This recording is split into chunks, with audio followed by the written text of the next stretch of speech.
Hi, Ronnie.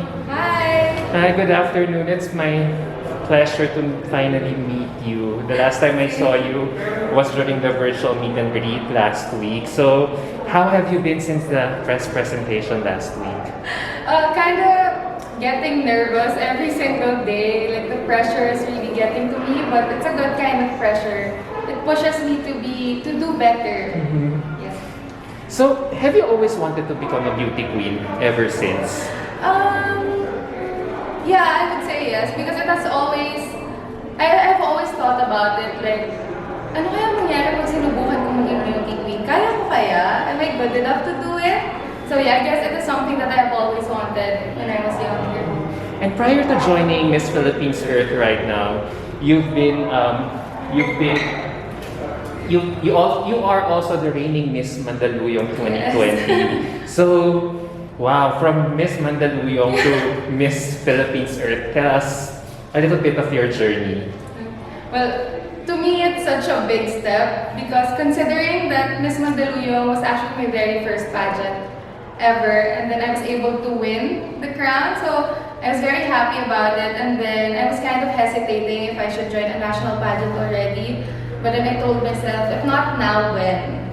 Kung hindi ko pipilitin yung sarili ko, kailan ko pa kakayanin? So I really pushed myself and I told myself na kaya mo to. So yun, I joined and now I'm just preparing and hoping that I win Miss Philippines. Yes. You know, I've been reading your bio, right? And you know, you're a clothing technologist, then you're a beauty queen on top of your numerous advocacies. And then you're also a vegetarian. Yeah. So how long have you been on a vegetarian diet? Yeah, almost 2 years na po. It's actually not that difficult as long as you have the right reasons and the right intention of why you want to be a vegetarian. It's really easy. And ang sarap ng gulay. So you cook your own meals or? Yeah, I do because our cook at home, she cooks for the whole family. So ayoko nang ma-hassle siya na hihiwalay pa niya yung sa akin. So I just prepare my own food. And is this probably the reason why you took up this advocacy for Miss Philippines Earth? Can you share us more about it? Oh, yeah. So my advocacy is environmental vegetarianism. I decided to go with this advocacy because it is something that is very close to my heart. It is something that I am already practicing.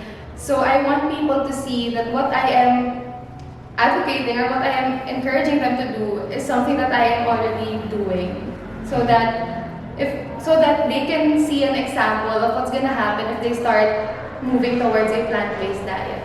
Yeah, so for those people who are not aware of vegetarian diet, so ano yung may specific restaurants ka lang talaga na pinupuntahan?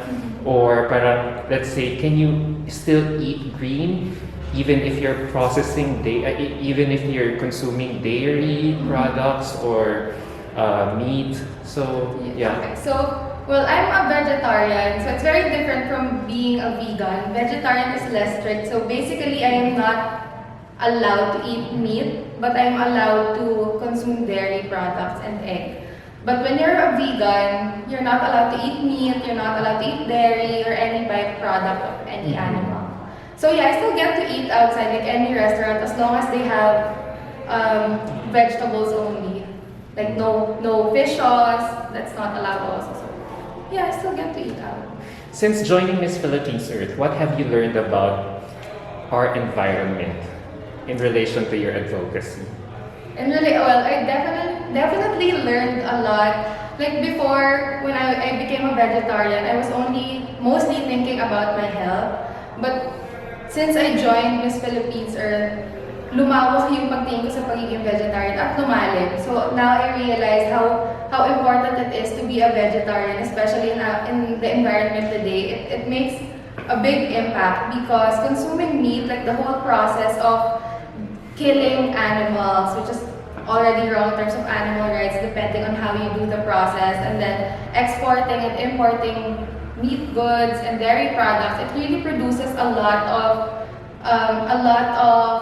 I keep forgetting my words, a lot of like carbon dioxide and greenhouse gases that really affect the environment, like climate change, it adds up to climate change. And so, dito ko talaga natutunan na sobrang laking bagay yung pag-switch ko from being a meat eater to just a plain plant eater.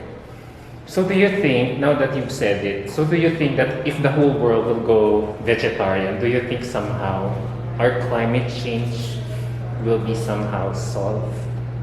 It will definitely be better than how it is going right now, because imagine if the whole world just starts planting their own fruits and vegetables, starts eating local and organic vegetables instead of consuming products that are put in plastics or that are being transported, creating water pollution, land pollution, air pollution.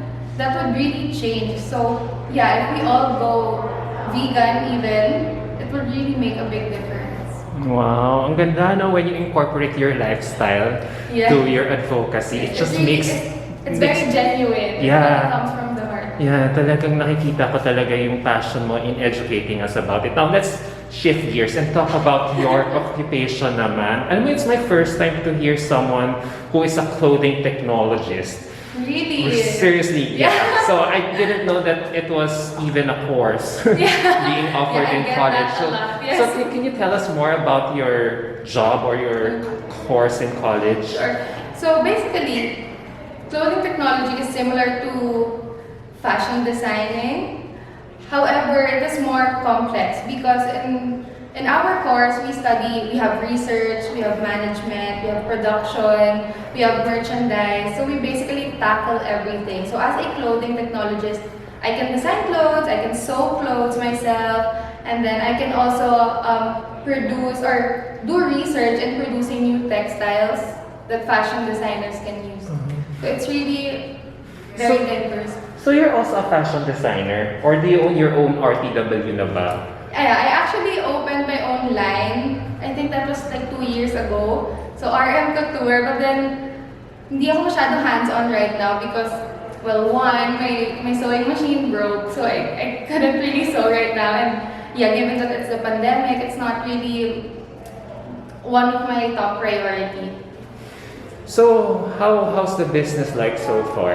How has it been going so far? Naapektuhan ka rin ba ng pandemic?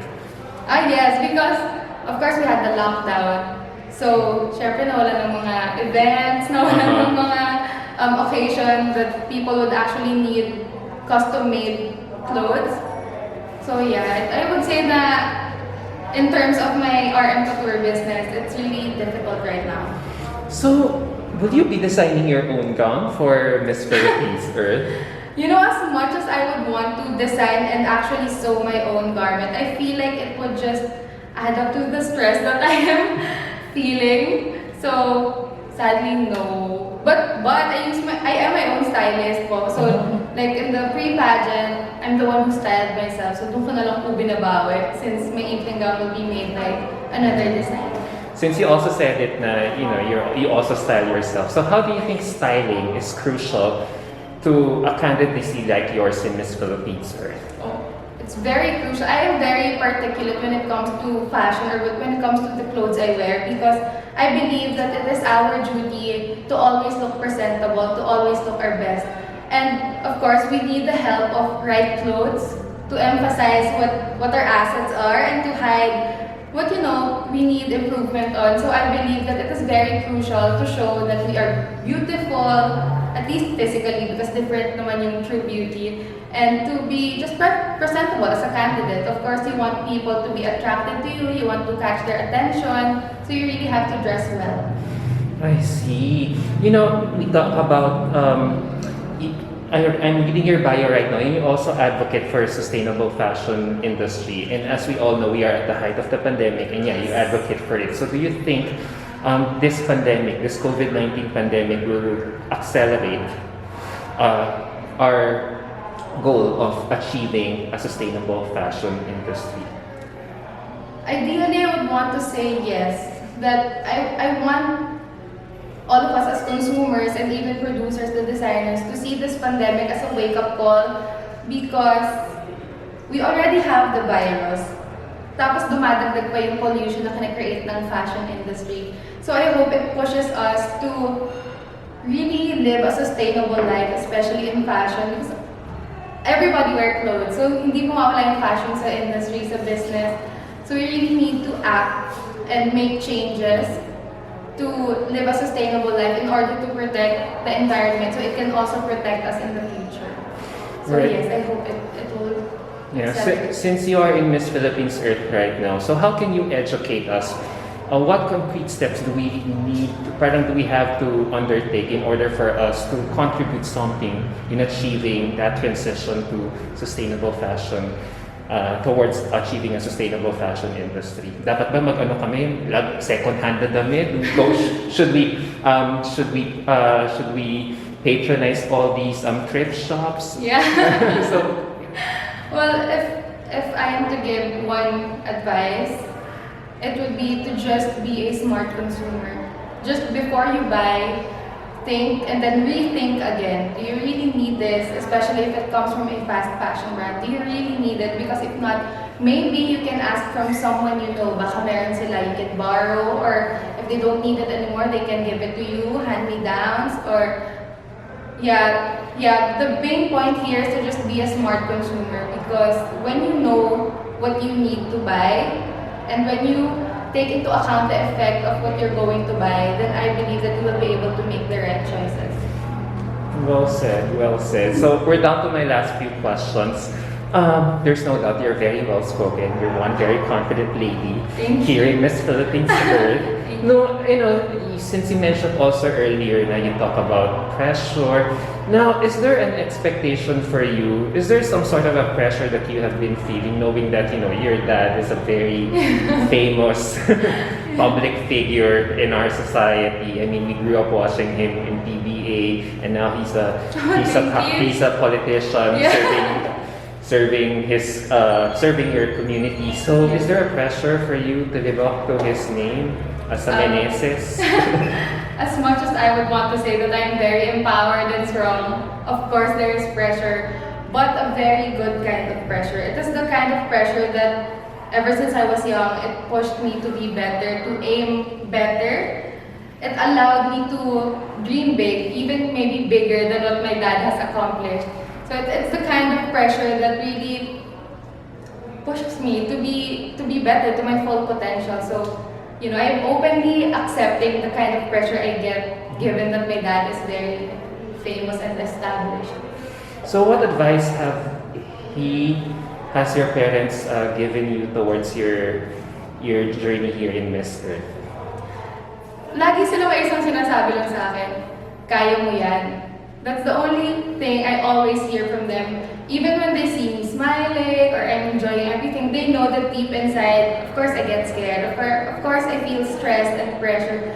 But pag sinabi na nila yung kaya mo yan, wala na. Or natatanggal na lahat ng pagod ko, lahat ng takot ko. Because malaking tiwala ko sa family ko. And the fact that they give me bigger faith, wala. Alam kong kaya ko talaga.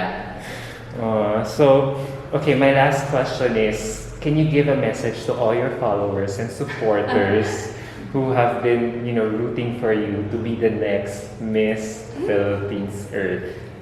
Hi everyone, I would like to say thank you, as in from the bottom of my heart. Thank you so much to my family, my friends, to people who I don't know but actually support me really well. Thank you so much. Thank you for believing in me, and I will not let you down. Mananalo ako. That's a fighting spirit. I love it. Yes. All right, Ronnie, thank you so much for granting me this interview, and good luck and God bless on your journey here in Miss Philippines Earth. Bye. Thank you. Thank you again for your selection to be awarded Global Youth Award 2021 for your tremendous contribution in the area of youth, environment, leadership, progressive response to COVID-19 pandemic, social movement, and empowerment. The selection was made after rigorous research and careful observation through Global Youth Parliament Selection Committee, actively working for the sole purpose of identifying the best and brightest deserving candidates from around the world. You are officially invited to attend Global Youth Leadership Summit 2021 as a national delegate to receive Global Youth Leadership Award 2021 in the following country and state. The date would be the 18th of November to 21st, 2021. The venue will be Mount Everest Base Camp, Kathmandu, Nepal. Signed by the Global President of Global Youth Parliament, Joachim Marial, and Dr. Dasig Jr., the Joint Secretary for Asia Pacific Global Youth Parliament, and the President of Global Youth Parliament Philippines. Thank you so much. Thank you. All good.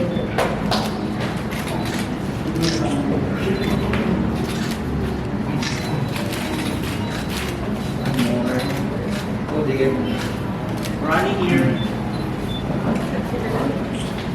Hirap mo ang picture ng celebrity.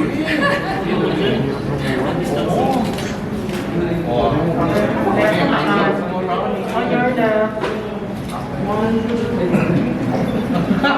Ang hirap naman ang pala.